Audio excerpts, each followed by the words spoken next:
বাজান তোর হাতের রেখাটা দেয়া ভালোই দেওয়া যাইতেছে, তোর মনটা অনেক সরল সোজা। ঠিক আছে, তোরা আজকে কিছু কথা জিজ্ঞেস করবি, সত্যি কথা বলবি, মিথ্যার কোনো আশ্রয় নিবি। মিথ্যার কোনো আশ্রয় নিলে আল্লাহর কাছে তুই ঠেকা থাকবি।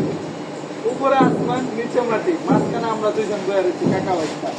আমি যা জিজ্ঞেস করবো সব সত্যি কথা বলবি।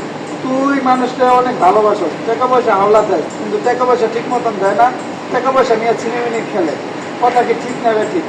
রাগ করলি মামা? না রাগ করিস না। না মামা তোরা আজকে আরো একটা সত্যি কথা জিজ্ঞাসা, তোর মনে মনে একটা মেয়েরে ভালোবাসিস, কথা কি ঠিক না? ঠিক। ঠিক রাগ করলি মামা? না তুই মেয়েটার মন প্রাণ পূজা করে চাস, কিন্তু তোর বউর কারণে তুই মেয়েটার কাছে যাইতে পারস না, ঠিক কি মামা? ঠিক রাগ করলি মামা? না রাগ করিস না। না বিসমিল্লাহ বই, আমি একটা তাবিজ দিব, তাবিজটা তোর কোমরে রাখবি, তোর বউ টের পাইবো না তুই ওই মেয়ের সাথে সম্পর্ক করবি। রাগ করলি মামা? না তাবিজটার জন্য তোর কাছে আমি সামান্য কিছু হাদিয়া যাবো, তুই হাদিয়াটা দিতে রাজি?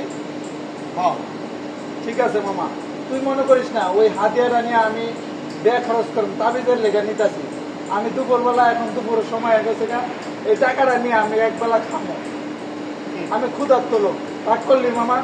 না ঠিক আছে মামা, এই তাবিজটা তোর কোমরে বাঁধবি, মেয়েটা তোকে ভালোবাসবো, তোর বউ জানতে পারবো না। রাগ করলি মামা? না মামা কারণ আমি আরেকটা সত্যি কথা কবি, মিশা কথা কবি না।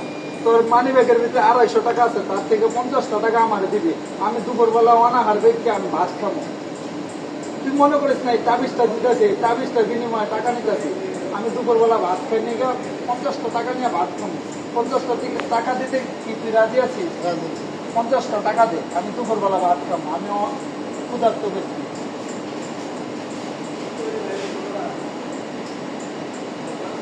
এই যে 50টা টাকা নিলাম, তুই একটা ক্ষুধার্ত ব্যক্তির টাকাটা দিবি। তুই রাগ করলি মামা? না রাগ করিস না মামা।